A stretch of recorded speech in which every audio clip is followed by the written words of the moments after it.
Aujourd'hui, on a, depuis les années 1950, 1960, on a assisté à ce qu'on appelle l'exode rural vers les villes, des villes qui sont devenues de plus en plus importantes, avec des périphéries urbaines également importantes.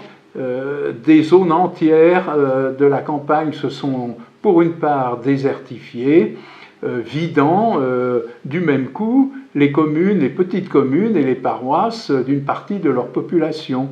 Si l'on ajoute à cela le mouvement de sécularisation, eh bien, on avait encore moins de monde, du coup, dans la communauté chrétienne et dans les églises. Aujourd'hui, on me le dit d'ailleurs, il y a des villages où il n'y a plus aucun enfant catéchisé. Où plus personne ne va à la messe. D'ailleurs, il n'y a plus de messe dans ces églises. Il y a des églises où il n'y a plus une seule messe au cours de l'année. Et puis, on ajoute encore à cela la diminution constante du nombre des prêtres. Bien sûr, il y a les équipes d'animation des paroisses, mais celles-ci peinent à se renouveler.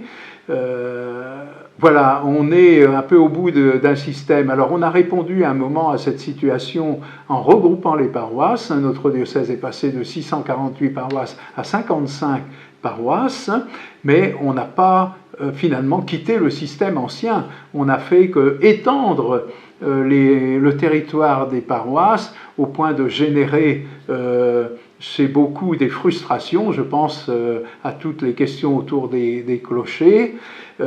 Également, on a augmenté les distances à parcourir par les responsables pastoraux.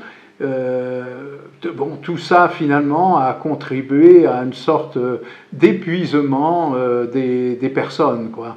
Voilà, comme je le disais, on est au bout d'un système. Aujourd'hui d'ailleurs, lorsque les sociologues nous parlent de la population actuelle, de la situation actuelle de la population et des territoires, ils distinguent souvent trois catégories. D'abord ce qu'ils appellent les métropoles, qui sont de plus en plus nombreuses, c'est-à-dire sont des villes, des grandes villes. Nancy en fait partie, avec les communes périphériques qui sont autour. Voilà, une métropole. Et puis à côté de cela, il y a la ruralité. Alors cette ruralité, elle est souvent d'ailleurs très dépendante de la métropole pour le travail, pour les loisirs, etc. Et puis il y a l'hyper-ruralité qui, elle, se sent abandonnée.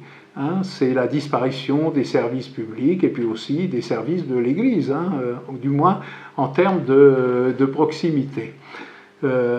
Donc nous sommes au bout d'un système et il nous faut penser autrement les choses. Ça ne veut pas dire faire disparaître les paroisses que nous avons créées il y a 20-25 ans, mais les vivre autrement.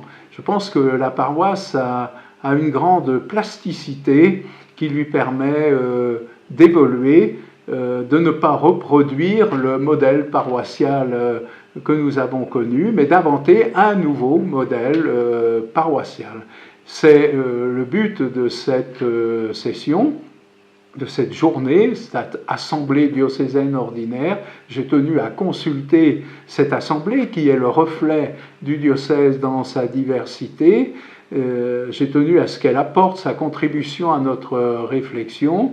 J'avais d'ailleurs invité déjà les curés, comme on dit, les curés modérateurs des paroisses à se pencher sur la question. Ils l'ont fait au cours d'une journée entière. J'avais invité également les jeunes prêtres, les prêtres ordonnés il y a moins de 10 ans, parce que ils vont être particulièrement concernés par cet avenir. Et puis aussi, j'avais consulté les prêtres fidei donum, c'est-à-dire ce sont les prêtres qui viennent d'autres pays, d'autres continents pour servir chez nous, notamment d'Afrique, et ils ont l'expérience d'une autre manière de vivre l'Église et d'animer les communautés chrétiennes. Voilà, alors avec tout cela, eh bien, je pense qu'on va pouvoir en faire quelque chose. Alors, je n'attends pas de cette journée qu'elle me donne des solutions clés en main qu'il me suffirait de promulguer et de mettre en œuvre la semaine prochaine. Je pense qu'il était important d'entendre cette assemblée et puis aussi de parvenir ainsi à une sorte de je ne sais pas si le mot consensus convient, mais à une sorte de compréhension commune de la situation qui permettra ensuite d'avancer.